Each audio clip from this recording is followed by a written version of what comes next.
Okay, this is an awful place to film, but what are you going to do? What are you going to do? This is Leicester's 2016 movies. I run the show. I saw Passengers. Ready for my review? Here it comes. I liked it. I saw that it was getting bad reviews before I went to see it. I try not to look at reviews of films before I go to see them, especially if I'm going to be reviewing them, because I don't want to have my review, my opinion, swayed too much or at all. But I saw that it had been getting negative reviews. I just caught a glimpse of it. So there was some pages like Rotten Tomatoes isn't thinking it's too good. And I was like, oh, that's a shame, because I was excited for it because I like Chris Pratt and I like Jennifer Lawrence.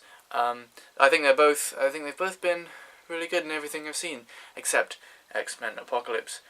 Jennifer Lawrence was probably one of the least good parts about that. She was kind of phoning it in. Her character wasn't really necessary, but there was probably kind of writing. But Chris Pratt is stellar, and Jennifer Lawrence is good most of the time. So yeah, I was excited. I saw that it was getting bad reviews.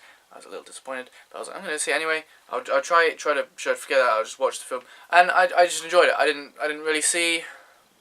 see any reason why it would be getting bad reviews. I still haven't actually read any individual reviews, so maybe they'll be pointing out some stuff that I missed myself. But I didn't see any problems with it, apart from the story was a little paint by numbers, especially towards the end. And I think it was kind of predictable towards the end. I'm not going to say what happens, but I think I probably I could write a better ending myself. I'll tell you at the end what I would have done with the ending in this little spoiler section. But no, I thought they had some really good concepts. Really, I can't spoil them, but what it was doing, what the concept it was playing with, they were really good and thought provoking, and like what would I do in their place and stuff. So yeah, I was good, and all the acting was yeah, very good. Love Chris Pratt, love Jennifer Lawrence, and the dude who's playing the robot bartender. He was good as a robot. Good robots. I like robot characters, and he was a good one. Not that much more I can say about this film without really spoiling anything. No, it didn't really lose me at any point. It didn't make me bored. I didn't see any problem with the special effects.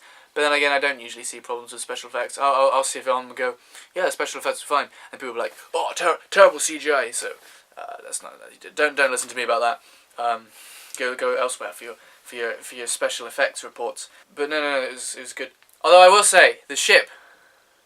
There's nothing to do with what I was saying before. The ship is called Avalon, and the spaceship in WALL-E is called Axiom, right?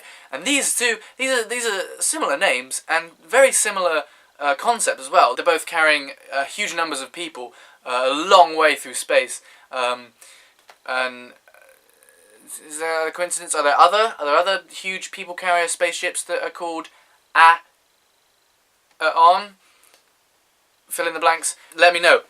This has been really rambly. I didn't make a plan for this, so I can't remember if there's anything that I was going to say that I haven't said. I'll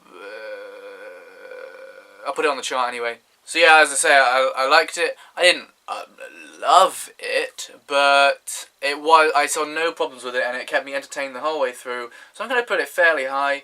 I'll put it there. Yeah, I think that's fair. I mean, it's above Arrival. I think Arrival's probably smarter. And plays with its concept a bit more, but it was very slow. This is a bit more entertaining, but if you want, you can tell a lot more thought went into Arrival. If you want thought-provoking business, Arrival's your film. No, they're both very good. I enjoyed lots of. Hey, why is Suicide Squad so high? That was garbage. So those were my thoughts on the film. I'm going to tell you a few more of them after my bouncing ball. The spoilers talk, so if you've already seen the movie, stay. If you don't care about spoilers, stay. But if you're going to see this film, you don't want it spoiled, because it's one where I'd say that for most films, but definitely this one you don't want to be knowing what's going to happen. The twists are good, Actually, there's not really twists, but the things that you find out. So thank you for watching my review. This is Leicester's 2016 movies. I don't know if there will be any more episodes, because it's actually now 2017. I know I saw this is 2017. I saw this film in 2017, but it did come out in 2016, so still counts. Still counts. There might be one more. Don't hold your horses. All right. This might be the last episode. But anyway, I hope you enjoyed.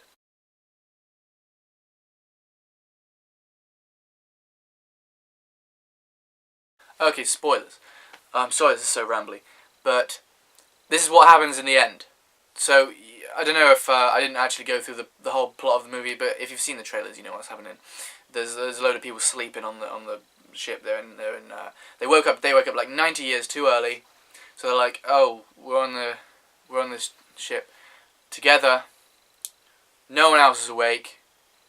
We're gonna die probably before the ship arrives at its destination. And then also something's going wrong with the ship. So what happens is they fix the ship and they live out their lives on the ship, and then they die. Everyone else wakes up and they're like, oh, okay, so they had a little life together. Nice. What I think should have happened was the thing was going wrong with the ship. I think it would have been cool if everyone else, they hadn't fixed it, and everyone else died except them. I'm not sure actually how that would have worked. But then they live out the rest of their lives knowing that they killed everyone. I don't know, actually. Now I said it out loud, that sounds terrible. No, I don't think that's very good at all, actually. Alright, you know what? Maybe I shouldn't write films. Another thing I was going to mention at the end, there's chickens. How and why are there chickens on board the spaceship? I didn't see any chickens at all before this. And at the end, everyone else wakes up and there's chickens on the spaceship. What? Where'd they get chickens from?